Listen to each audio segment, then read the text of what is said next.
Dear students, तो पिछले class में हमने देखा था फंडामेंटल थ्योरम ऑफ अरिथमेटिक्स क्या होता है। ठीक है, और फंडामेंटल थ्योरम ऑफ अरिथमेटिक्स का यूज करके हमने एचसीएफ और एलसीएम निकालना सीखा था, है ना। आज हम चलिए फंडामेंटल थ्योरम ऑफ अरिथमेटिक्स के कुछ और यूजेस देखेंगे, साथ ही ये भी देखेंगे कि एचसीएफ और एलसीएम से रिलेटेड कुछ प्रॉपर्टीज भी है ना। उनसे रिलेटेड जो क्वेश्चंस आता है उन क्वेश्चंस को भी हम सॉल्व करेंगे। ठीक है, तो आज रियल नंबर्स का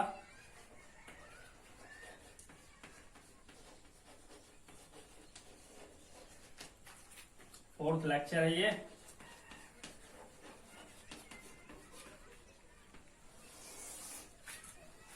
चलिए तो हम सवालों से शुरू करते हैं। अगर आपको बहुत बढ़िया से समझना है इन चीजों को तो पीछे के लेक्चर्स आप पहले देख लीजिए, आपको आसानी से समझ में आएगी। ठीक,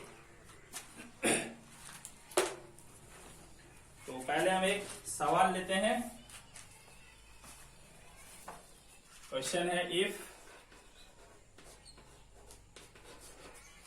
HCF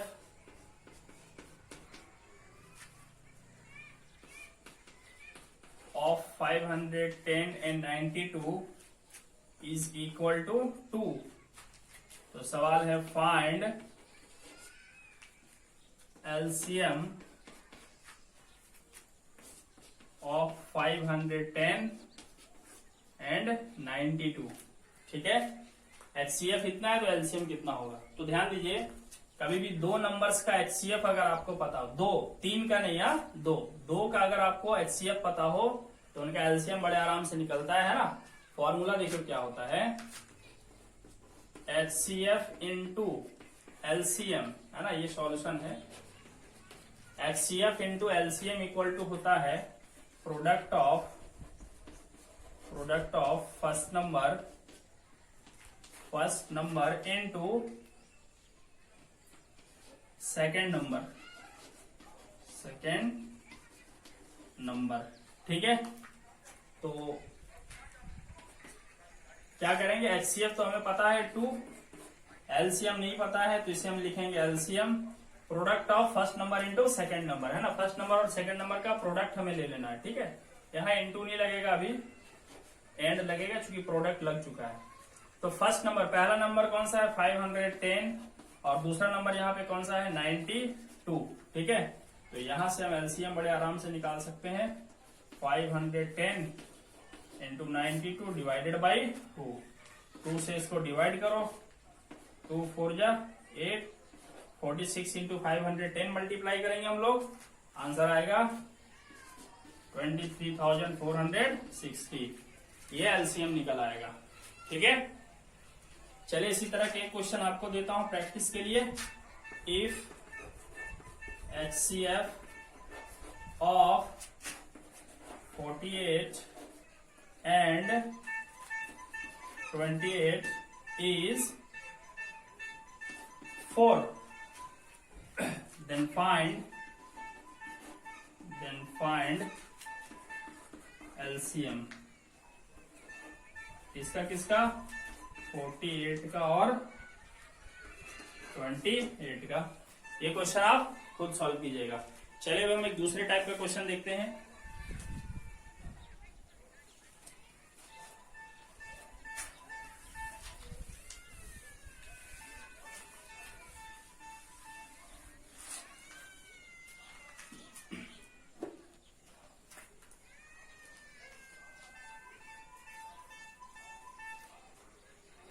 क्वेश्चन है check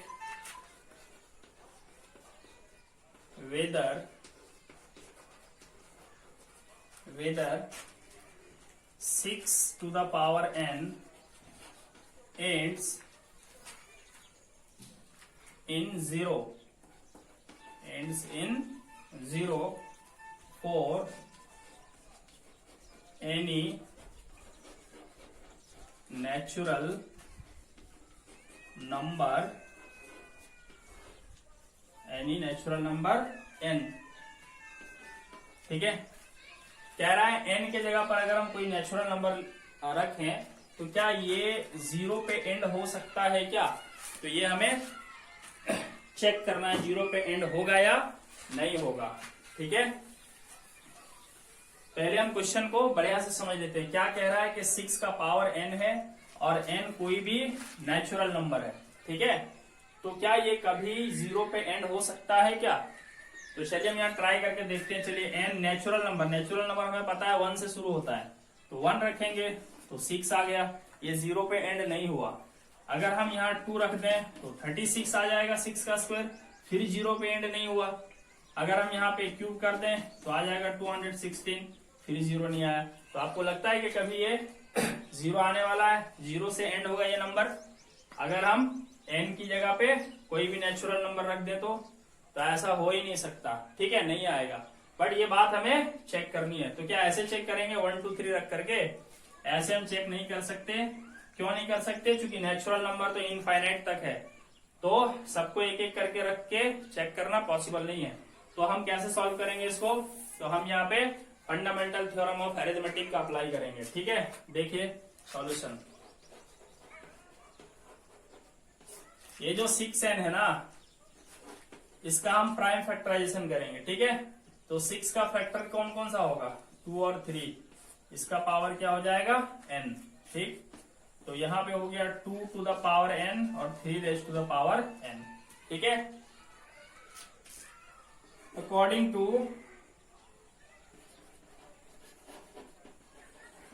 to fundamental theorem of arithmetic, देखिए ये मैं लिख रहा हूं शॉर्ट में टाइम बचाने के लिए, आप एग्जाम में पूरा लिखोगे, ठीक है। According to fundamental theorem of arithmetic, fundamental theorem of arithmetic क्या कहता है कि कंपोजिट नंबर को, है ना, यूनिकली प्राइम्स के प्रोडक्ट में लिखा जाता है ना। यानी एक कंपोजिट नंबर है और उसका हम प्राइम फैक्टराइजेशन कर दे तो वो यूनिक आएगा, मतलब इसके अलावा और कोई दूसरा फैक्टराइजेशन नहीं हो सकता है। ज्यादा से ज्यादा ये हो सकता है कि 3 पहले लिख दोगे 2 बाद में, तो उसका कोई फर्क नहीं पड़ता। तो उसके हिसाब से इसके 2 ही फैक्टर्स होंगे, सिर्फ 2 और 3, ठीक है। According to fundamental theorem of arithmetics, 6n has factors 2 and 3 only. इसके फैक्टर खाली 2 और 3 होंगे। हाँ, यहाँ पावर n है, इसका मतलब 2 का पावर 10 भी हो सकता है, 20, उससे कोई फर्क नहीं पड़ता। 10 भी होगा तो 2 10 बार आया होगा, अगर 5 होगा तो 3 क्या 5 बार आया होगा। बट सबके सब तो 2 ही रहेंगे, या सबके सब तो 3 ही रहेंगे फैक्टर्स। तो फैक्टर्स सिर्फ और सिर्फ 2 और 3 ही होंगे। यहाँ पे थोड़ा प्राइम वर्ड लगा देंगे तो ज्यादा बेहतर होगा। प्राइम फैक्टर्स 2 एंड 3 ओनली, ठीक है। इसके प्राइम फैक्टर्स खाली 2 और 3 ही होंगे फंडामेंटल थ्योरम ऑफ अरिथमेटिक के अकॉर्डिंग। तो अगर 2 और 3 होंगे तो इससे क्या होने वाला है? इससे होने वाला ये है कि जब हम किसी नंबर को लेते हैं जो 0 पे एंड हो रहा है, तो उसके फैक्टर में हमें 2 और 5 नजर आता है। एक और लेके चेक कर लेते हैं 20, तो 20 में क्या हो जाएगा? 2 इंटू 5, मतलब हो गया 2 का पावर 2 इंटू 5। यहाँ भी 2 और 5 नजर आया। एक और लेके देख लेते हैं, चलिए 30 में ट्राई मारते हैं। तो 30 में क्या हो जाएगा? 2 into 2 into 3, sorry 2 into 3 into 5, ये आएगा 2 3 जा 6, 6 5 जा 30।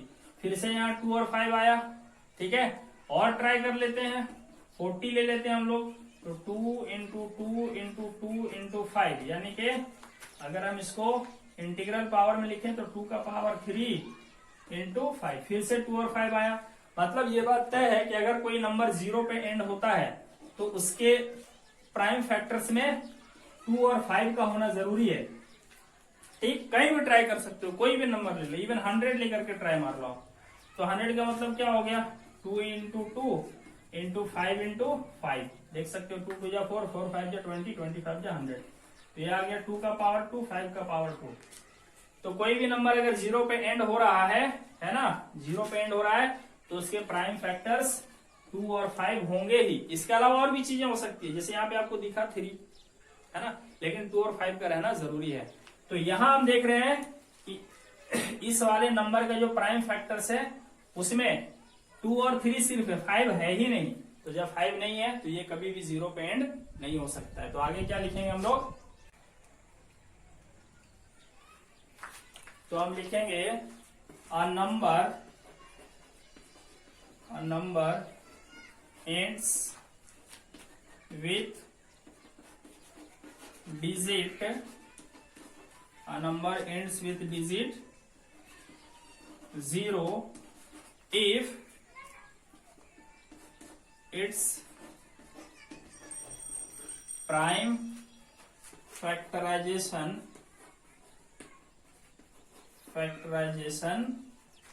contains 2 and 5 both, है ना। एक नंबर 0 डिजिट पे तभी एंड होगा जब उसके प्राइम फैक्टराइजेशन में 2 और 5 दोनों होंगे। यहाँ 2 तो है लेकिन 5 नहीं है, इसलिए 0 पे एंड नहीं हो सकता। Hence 6n cannot end with the digit 0 as its prime factorization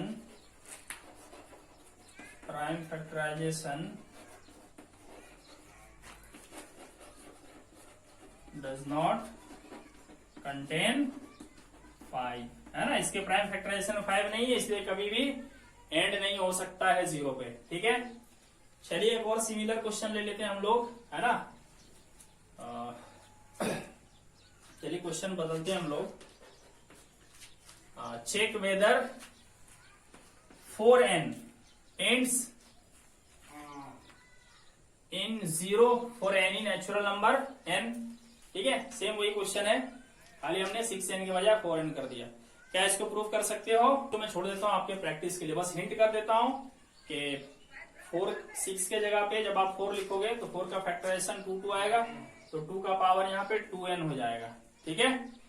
तो उसके पास तो सिर्फ एक ही फैक्टर मिलेगा, सिर्फ 2 मिलेगा, और बाकी फिर ये स्टेटमेंट दोहरा देना है आपको, ठीक।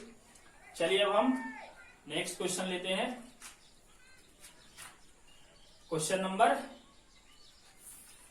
3 लेते हैं, ठीक।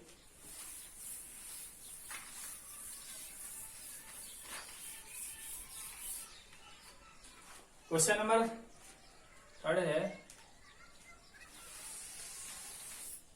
show that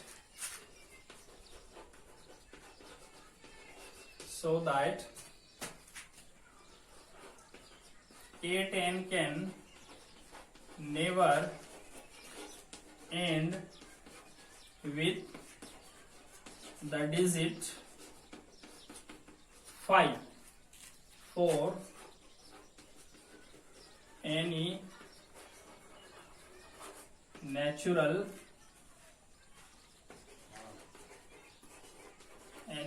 नंबर n, ठीक है। अब हमें ये दिखाना है कि 8n जो है ना, ये डिजिट 5 के साथ कभी एंड नहीं हो सकता है, ठीक है। ऐसा हमें दिखाना है, चाहे n की जगह पर कोई भी नेचुरल नंबर रख दें, ठीक है। सवाल ये है कि 8 है, इसके ऊपर नेचुरल नंबर रखते चले जाएं तो ऐसा कभी नहीं आएगा कि यहाँ पे आपको डिजिट 5 के साथ ये नंबर एंड होगा। जैसे 8 का स्क्वायर कितना हो जाएगा 64, यहाँ 4 में एंड हो रहा है। 8 का अगर आप क्यूब लोगे तो कितना हो जाएगा 512, यहाँ पे 2 पे एंड हो रहा है, तो कभी एंड में 5 नहीं आएगा, है ना। ऐसा हमें दिखाना है, ठीक। तो चलिए हम इसको प्रूफ करने से पहले हम समझ लेते हैं कि जिसके लास्ट में 5 आता है उसके किस फैक्टर का होना जरूरी है, ठीक। चलिए मान लेते हैं ये 5 है, तो 5 का तो फैक्टराइजेशन 5 ही आएगा, है ना। 5 इंटू 1 लिख के कोई फायदा नहीं। अच्छा 15 में क्या होगा 3 इंटू 5 आएगा। 25 ले लीजिए, तो इसमें क्या मिलेगा आपको 5 इंटू 5 यानी कि 5 का स्क्वायर। 35 आप ले लीजिए, क्या मिलेगा 7 इंटू 5, है ना। 45 ले लीजिए, 45 में आपको क्या मिलेगा 3 इंटू 5 यानी कि 3 का स्क्वायर इंटू 5, ठीक। यानी कि एक डिजिट 5 होना जरूरी है, देख रहे हो, एक डिजिट तो 5 होगा ही होगा, तभी वो नंबर 5 में एंड हो सकता है।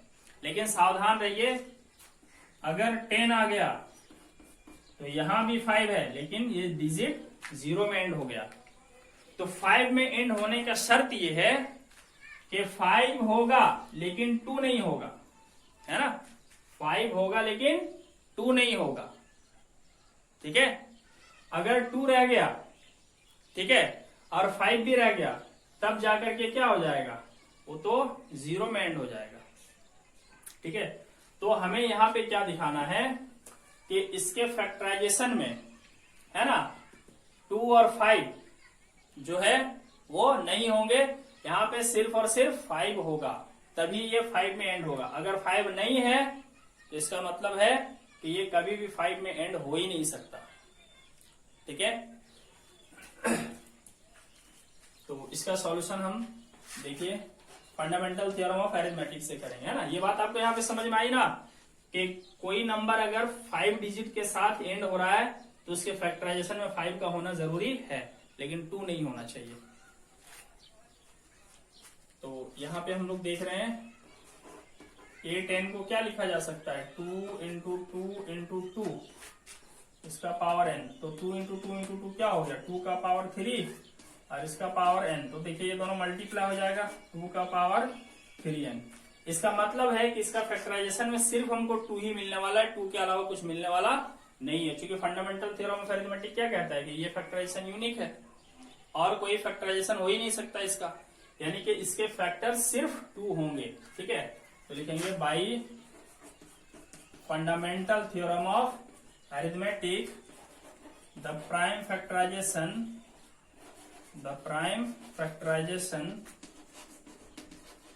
of A10 contains the prime factor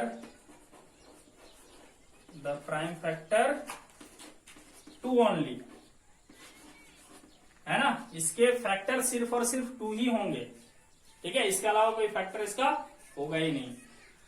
तो अब जब इसके फैक्टर सिर्फ 2 होंगे तो 5 तो आ ही नहीं सकता, और जब तक 5 नहीं आएगा तब तक वो डिजिट, है ना, 5 के साथ एंड हो ही नहीं सकता, ठीक है।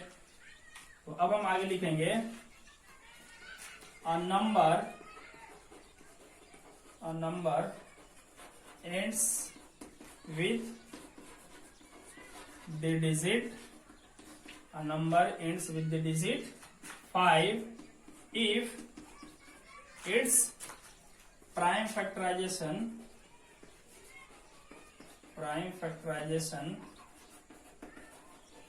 contains the digit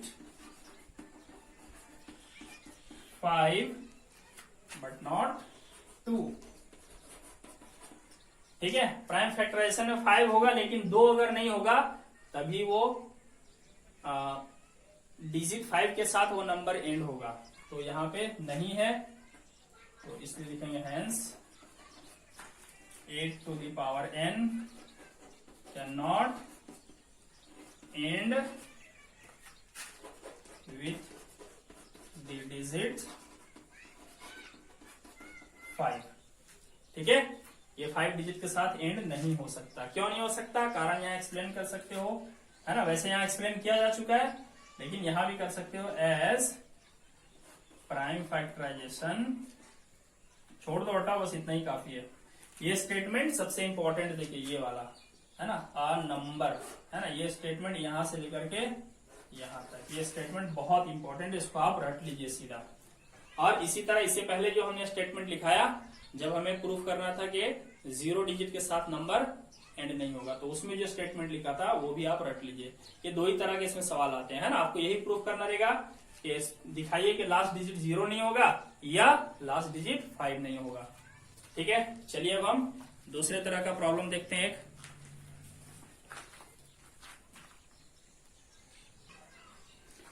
तो सवाल है कि explain why 7 multiplied by 11 multiplied by 13 plus 13 is a composite number.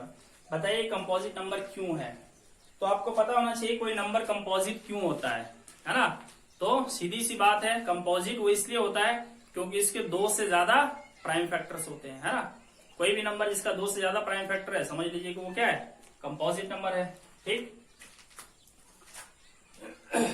तो चलिए देख लेते हैं, ठीक है। क्या इसके 2 से ज्यादा फैक्टर है क्या? अगर इसके 2 से ज्यादा फैक्टर हो जाएंगे तो ये भी कंपोजिट होगा। तो इसका सॉल्यूशन हो जाएगा 7 इंटू 11 इंटू 13 प्लस 13। ठीक है, 13 और 13 कॉमन लिया जा सकता है, तो अंदर बचेगा 7 इंटू 11, 7 इंटू 11 और 13 तो बाहर आ चुका है, तो यहाँ पे 1 बचेगा, प्लस ये 13 बाहर आ चुका है, यहाँ पे 1। ठीक, तो इसको जब हम सॉल्व करेंगे 11 7 जा 77 प्लस 1 78 इंटू 13 आ गया। अब 78 का अगर आप फैक्टराइजेशन करोगे तो 2 से 2 3 जा 6, 2 9 जा 18, 3 से 13 टाइम्स में। इसका मतलब यहाँ पे हमें क्या क्या मिलेगा, 2 इंटू 3 इंटू 13, ये तो 78 का हो गया, प्लस एक और 13 है यहाँ पे। तो हम क्या देख रहे हैं, इस वाले नंबर के तो बहुत सारे प्राइम फैक्टर्स हैं, तो जब बहुत सारे प्राइम फैक्टर्स आ गए तो इसलिए क्या हो गया, कंपोजिट हो गया। ठीक है, तो लिखेंगे since 7 into 11 into 13 plus 13 has more than 2 prime factors, more than 2 prime factors, hence it is a composite number. It is composite number. ठीक है, तो जब भी कभी प्रूफ करना हो कि प्रूफ कीजिए कि ये कंपोजिट है, ये कंपोजिट क्यों है, तो दिखा देना है कि उसके 2 से ज्यादा प्राइम फैक्टर होंगे। प्राइम फैक्टर क्या होता है आपको बताया जा चुका है पिछले के वीडियोस में। चलिए अब हम नेक्स्ट क्वेश्चन देखते हैं। तो स्टूडेंट्स यहाँ पे सवाल है कि proof that √2 is irrational. Proof ये करना है कि √2 एक इरेशनल नंबर है। ठीक है, वैसे हम लोग पढ़ते आए हैं कि रूट के अंदर कोई भी नंबर रहे वो इरेशनल होगा, खाली ये परफेक्ट स्क्वायर नहीं होना चाहिए, है ना। मैंने आपको सेकंड लेक्चर में बताया था। ठीक है, चलिए तो हमें ये चीज प्रूफ करना है, लेकिन इसको प्रूफ करने से पहले 2 बातें हमें मालूम होनी चाहिए। पहला, को प्राइम नंबर्स क्या होता है। ठीक है, को प्राइम नंबर्स। ठीक है, देखिए वो नंबर्स होते हैं जिनका HCF 1 हो। ठीक है ना, दोज पेयर ऑफ नंबर्स, मतलब 2 ही नंबर होने चाहिए, है ना। Those pair of numbers whose HCF is 1। ठीक है, या यूं कहें 2 ऐसे नंबर जिनको कोई डिवाइड नहीं कर सकता, 1 के अलावा कोई डिवाइड नहीं कर सकता, उसको हम को प्राइम नंबर्स कहते हैं।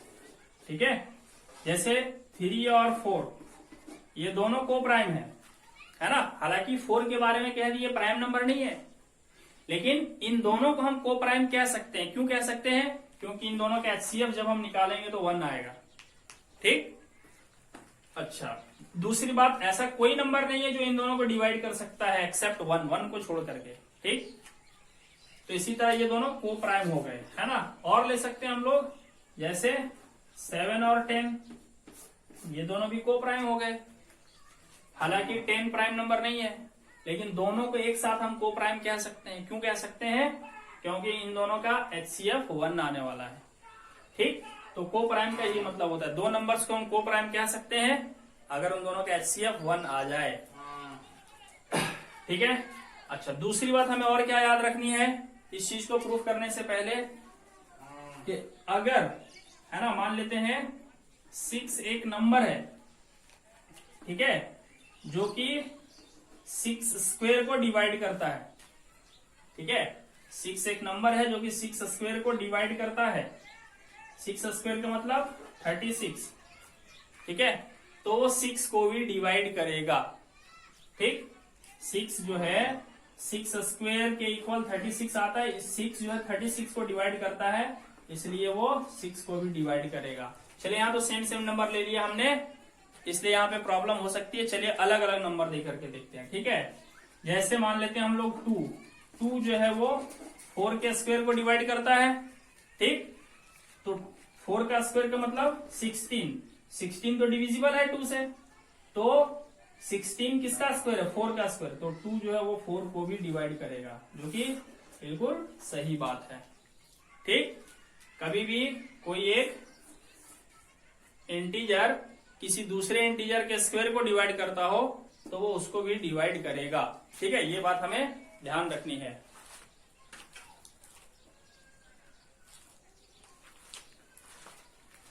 चलिए ये दो बातों को अगर हम ध्यान में रखेंगे तो ये प्रूफ हमारे लिए बहुत आसान हो जाएगा, ठीक है। चलिए तो हम इसे प्रूफ करते हैं, ठीक है।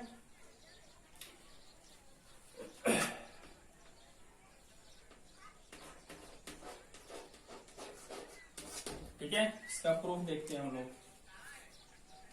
चलिए इसका उल्टा, इसका जो है हम लोग उल्टा मान लेते हैं, है ना। If possible late √2 is rational. हो सके तो मान लिया मैंने कि √2 क्या है, रेशनल है। Therefore it can be expressed as P by Q, है ना। रेशनल नंबर को P by Q के फॉर्म में लिखा जा सकता है, ठीक है। Where P and Q are co-prime integers, P and Q are co-prime integers, जहां पे P और Q क्या है, co-prime integers हैं, ठीक है। और Q इक्वल टू 0 नहीं है। तो समझ रहे हो आप, यहाँ पे मैंने co-prime integer लिखा है, इसका क्या मतलब है। इसका मतलब ये है कि P और Q का HCF 1 है, यानी ऐसा कोई नंबर नहीं है जो P और Q को डिवाइड करता है, ठीक। चलिए मतलब ये हुआ कि √2 इक्वल टू हम लिख सकते हैं P by Q, ठीक। अब हम इसको थोड़ा सिंप्लीफाई करें तो Q इधर आके मल्टीप्लाई हो जाएगा √2 के साथ, √2 into Q equal to P, ठीक है। अब हम क्या करते हैं, 1 को हम स्क्वेयरिंग करते हैं, ठीक है। Squaring equation 1 both sides. तो दोनों तरफ स्क्वेयरिंग करेंगे तो देखिए √2 का स्क्वेयर करेंगे तो 2 बन जाएगा, और Q का स्क्वायर Q स्क्वायर हो जाएगा, और P का स्क्वायर P स्क्वायर हो जाएगा, ठीक है। चलिए अब यहां पे ध्यान दीजिए, यहां पे हमें मिला है 2Q square equal to P square, ठीक। तो इसका मतलब ये हुआ कि P स्क्वायर का एक फैक्टर Q स्क्वायर है और दूसरा फैक्टर 2 है, ठीक है। P स्क्वायर का एक फैक्टर Q स्क्वायर है और एक फैक्टर 2 है। अगर नहीं समझ पा रहे हो तो यहाँ पे देखिए, मान लीजिए 10 एक नंबर है, तो 10 को हम लोग लिख सकते हैं 2 इंटू 5। तो इसका मतलब ये हुआ कि 10 का फैक्टर 5 भी है और 10 का फैक्टर 2 भी है, ठीक। और फैक्टर जो है वो क्या करता है, जैसे 5 फैक्टर है तो 5 10 को डिवाइड कर सकता है, इसी तरह 2 भी फैक्टर है तो 2 भी 10 को डिवाइड कर सकता है। तो इसी तरह हम रिजल्ट निकाल सकते हैं कि P स्क्वायर को ये भी डिवाइड करता है और ये भी डिवाइड करता है, ठीक है। This implies 2 is a factor of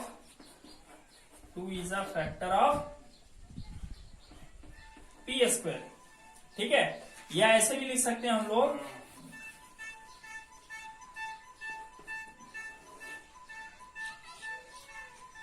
to divides P square, है ना। 2 जो है P स्क्वायर को डिवाइड करेगा, जिस तरह 2 यहाँ पे 10 को डिवाइड करेगा, ठीक है। तो अभी मैंने आपको बताया कि अगर कोई नंबर, है ना, किसी के स्क्वायर को डिवाइड करता है, जैसे 2 जो है वो 16 को डिवाइड करता है, जो कि किसका स्क्वायर है, 4 का स्क्वायर। तो 2 अगर 16 को डिवाइड करेगा तो ये 4 को भी डिवाइड करेगा। तो इसलिए हम लिख सकते हैं 2 डिवाइड्स P। 2 जो है वो क्या करेगा, P को डिवाइड करेगा, ठीक। अगर 2 P को डिवाइड करता है, इसका मतलब क्या हो गया, 2 is a factor of p। तो 2 जो हो गया वो p का क्या हो गया, फैक्टर हो गया। इसको आप मान लीजिए स्टेटमेंट 2। ठीक, अब देखिए 2 जब p को डिवाइड करेगा, ठीक है, तो हम उसको क्या लिख सकते हैं। ठीक है, जैसे 2 अगर 10 को डिवाइड करेगा, ठीक है, 2 डिवाइड करता है 10 को, तो हम 10 इक्वल टू 2 इंटू 5 लिखते हैं। ठीक, तो इसी तरह हम p को क्या लिख सकते हैं, है ना, जिस तरह हमने 10 को लिखा 2 इंटू 5, यानी 10 को डिवाइड करने वाला इंटू एक और नंबर। इसी तरह हम p को क्या लिखेंगे, p को डिवाइड करने वाला जो कि 2 है, और एक और नंबर, चलिए कुछ नंबर नहीं है तो यहाँ पे r मान लेते हैं। ठीक है, और r के बारे में लिख दो, r is any whole number, r कोई भी होल नंबर है। ठीक, अब देखिए क्या है, यह इंटीजर है, r इज एनी इंटीजर।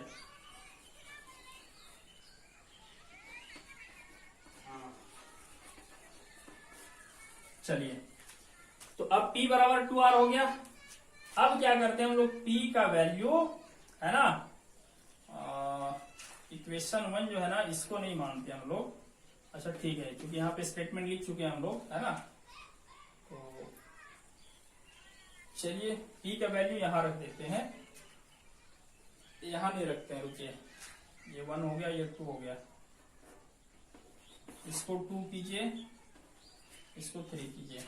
अब p का वैल्यू 2 में रख दीजिए। ठीक,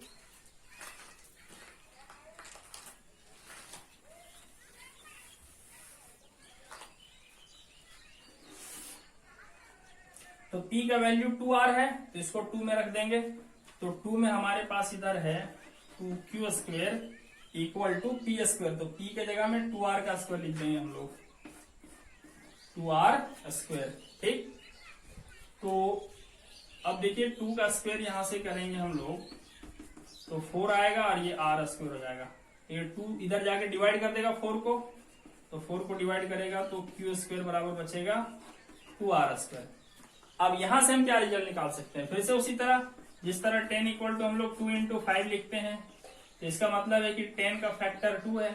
तो इसी तरह q स्क्वायर का फैक्टर कौन है, 2 है ना। तो this implies 2 divides q square.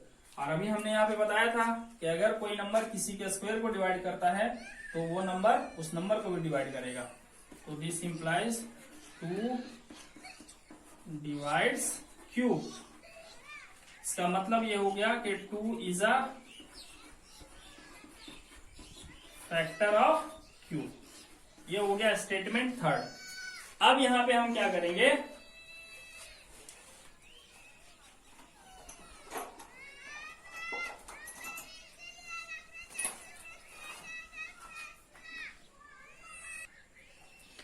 तो अब हमें ध्यान ये देना स्टूडेंट्स, इसको स्टेटमेंट 4 लिखेंगे। स्टेटमेंट 3 क्या कहता है, 2 is a factor of p। 2 जो है वो p का फैक्टर है। और स्टेटमेंट 4 क्या कहता है कि 2 is a factor of q। इसका मतलब है कि p और q का कॉमन फैक्टर कौन है, 2 है। जबकि हमने p और q को क्या माना था कि ये को प्राइम है। को प्राइम है, इसका मतलब इन दोनों का कॉमन फैक्टर सिर्फ 1 हो सकता है और कोई नहीं हो सकता। लेकिन ये स्टेटमेंट 3 और 4 क्या कह रहे हैं कि p और q का एक फैक्टर 2 भी है। ठीक है, तो लिखेंगे from statement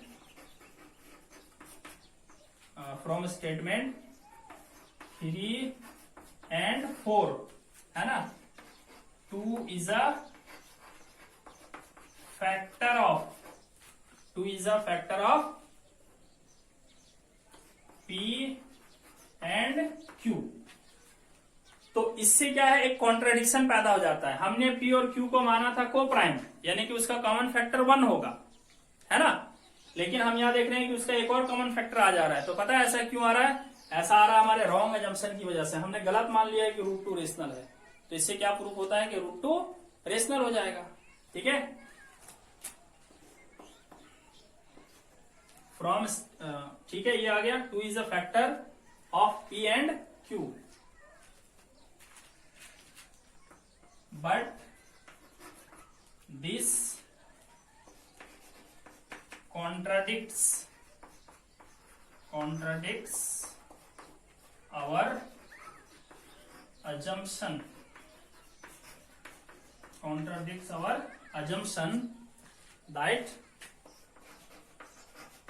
That P and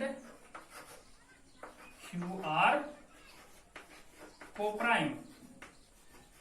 हमने जो अज्यूम किया था कि P और Q को-प्राइम है, ये उसको कॉन्ट्राडिक्ट कर रहा है ना। अब नीचे दिखेगा नहीं, जिसका आगे का स्टेटमेंट मैं यहां लिख देता हूं। Hence we conclude that root 2 is irrational. Root 2 is irrational. ठीक है, इससे कंक्लूजन यह निकलेगा कि रूट 2 क्या है, इरेशनल है।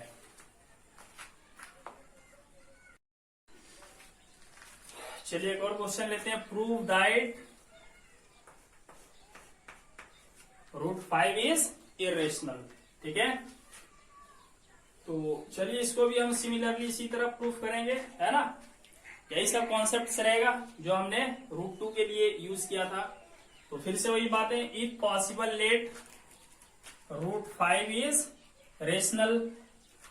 अगर वो रेशनल है तो क्या कर सकते हैं, it can be expressed as P by Q के फॉर्म में एक्सप्रेस कर सकते हैं। P और Q क्या है, को-प्राइम है। को-प्राइम का मतलब इनका HCF 1 है, या इसका कॉमन फैक्टर सिर्फ 1 होगा, और Q इक्वल टू 0 नहीं है। ठीक है, तो रूट 5 बराबर हम क्या लिखेंगे, P बाई Q। अब यहाँ पे रूट 5 हो जाएगा। ठीक है, स्क्वेयरिंग करेंगे तो यहाँ पे 5 हो जाएगा। तो यहाँ पे क्या हो जाएगा कि 5Q स्क्वेयर आया, इसका मतलब 5P स्क्वेयर को डिवाइड करता है ना। 5 डिवाइड्स P स्क्वेयर, तो 5P को डिवाइड करेगा, और इसलिए 5P को भी P का फैक्टर बन जाएगा। अब जब फैक्टर है ना, P का फैक्टर 5 है, तो P इक्वल टू 5 इंटू कुछ और आएगा। ठीक है, तो ये स्टेटमेंट तो बाद वाला स्टेटमेंट है ये। तो फिर यहां से क्या हो जाएगा, 5 और यहाँ पे 5 का स्क्वायर, तो 5 जो यहाँ क्या हो जाएगा 25, और यहाँ पे 5 से 25 कटेगा तो यहाँ पे क्या आएगा 5 आएगा। अब Q square equal to 5R square आ गया। इसका मतलब 5 जो है Q स्क्वायर को डिवाइड करता है, तो 5 डिवाइड्स Q स्क्वायर। इसका मतलब है 5 डिवाइड्स Q। इसका मतलब है 5 is a factor of Q। तो अब स्टेटमेंट 3 क्या कह रहा है, P का एक फैक्टर 5 है और Q का एक फैक्टर 5 है। इसका मतलब P और Q का कॉमन फैक्टर 5 आ गया, है ना। इसका मतलब हो गया, है ना, फ्रॉम स्टेटमेंट 3 एंड 4 5 इज अ, एक वर्ड यहाँ छूट गया था, कॉमन होगा, है ना। 5 is a common factor of, पीछे वाले में भी करेक्ट कर लीजिएगा, 5 is a common factor of P and Q। P और Q का कॉमन फैक्टर है, but this contradicts our assumption that P and Q are coprime. लेकिन इससे हमारे अजम्पशन को कॉन्ट्राडिक्शन मिलती है ना। हमारा अजम्पशन था कि ये दोनों को-प्राइम है, यानी इसका कॉमन फैक्टर सिर्फ 1 होगा, लेकिन यहाँ कॉमन फैक्टर 5 आ गया। ऐसा किस लिए आया, हमारे गलत अजम्पशन की वजह से, है ना। हमने गलत मान लिया था कि रूट 5 रेशनल है, तो फिर सही क्या होगा, तो सही ये होगा कि हमें ये कंक्लूड करना पड़ेगा, हमें ये मानना पड़ेगा कि रूट 2 इर्रेशनल है। ठीक है, तो इसी तरह के और भी कुछ सवाल हैं। किस किस तरह के सवाल हैं, आइए हम देख लेते हैं।